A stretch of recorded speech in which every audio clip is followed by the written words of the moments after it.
আমার আজকের ব্লগটা একদম জোড়াতালি ব্লগ, একদম সারাদিনের নয়, এক এক দিনের এক একটা ভিডিও ফুটেজে অল্প অল্প নিয়েছিলাম, সেগুলো দিয়েই আজকের ব্লগটা। এই যে এই মাছটা কি জানেন, পাঙ্গাস মাছের তেল তেল ছিল, একটু ডিম ছিল, সেগুলো আমি কি করব, একদম ভুনে নিব। এই ভুনাটা খেতে আমার যে কি ভালো লাগে। এই যে মানে তেল পেটি যা আছে সব কিছু একদম সুন্দর করে একটু আদা রসুন হলুদ মরিচ দিয়ে মেখে নিয়েছি, যেভাবে মাছ ভাজে মশলার মতো দিয়ে সেই রকম করে নিয়েছি। নিয়ে এখন এই যে উপর দিয়ে দিয়ে দিলাম পেঁয়াজ আর কাঁচা পেঁয়াজ আর কাঁচামরিচ দিয়ে দিলাম, এগুলোর সাথে একটু ভেজে নিব লাল লাল করে। এটা যখন ভাজাটা হয়ে যাবে লাল লাল, তখনই মনে করবেন যে এটা ভাজা হয়ে গেছে। বাস এই যে দেখেন একদম কমপ্লিট সুন্দর ভাজা ভাজা হয়ে গেছে। এখন আমি এটা গরম ভাতের সাথে খাবো, মানে চুলার থেকে নামিয়েই এটা খেতে হবে।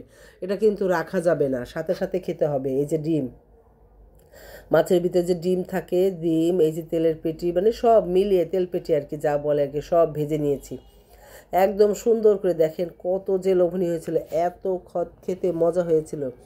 তারপরে যে সন্ধ্যায় বাসায় কিছু খাবার নিয়ে আসা হয়েছিল, শুকনা খাবার নাস্তার জন্য, সাথে একটা দইও আনা হয়েছিল।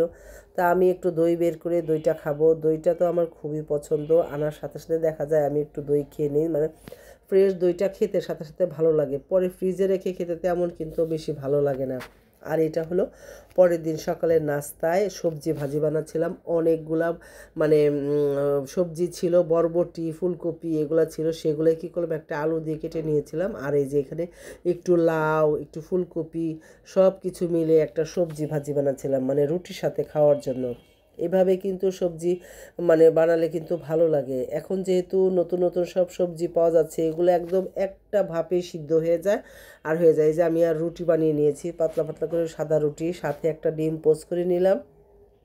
এটা কিন্তু একদম ছোট্ট একটা ডিম, বলে যে ওই যে লেয়ার মুরগির ডিম আর কি, ছোটো ছোটো ডিম, ওই ডিমগুলো। এখন এই যে কী কী রান্না করব সব মানে রেডি করে নিয়েছিলাম। এই যে চিংড়ি, ছোটো চিংড়ি, মুরগি, শাক সবজি সব কিছু রান্নার জন্য প্রস্তুতি নিয়েছিলাম। নেওয়ার পরে এখন কি কি রান্না করেছি দেখেন। ওই দিন তো আর রান্না করার ভিডিও আমি নেইনি, নেওয়া হয়নি। পরে যে চা খেতে ইচ্ছা করলো, দুধের পাতিলায় দুধ ছিল, সেই দুধের ভিতরে একটু লিকার দিয়ে জাল দিয়ে নিয়েছিলাম, একটু চিনি দিলাম, দিলে এখন এই যে চা খাবো। চাটা খেয়ে দেখতে কত যে সুন্দর হয়েছে, খেতে অনেক মজার হয়েছিল। এই চাটা খেতে বিস্কুট ডুবিয়ে খেলে যে কি মজা লাগে খেতে, আমার তো অনেক ভালো লাগে এরকম, মানে দুধ চা বানিয়ে বিস্কুট ডুবিয়ে ডুবিয়ে খেলে অনেক মজা পাই আমি। আর এই যে দুপুরের খাওয়া দাওয়া ছিল রুই মাছ ভুনা ছিল, আর ছিল যে কাঁকরোল ভাজি, কাঁকরোল ভাজি লাউ দিয়ে চিংড়ি, এইসবই খাবো। সালাদ কেটে নিয়েছিলাম, সালাদ বলতে শশা লেবু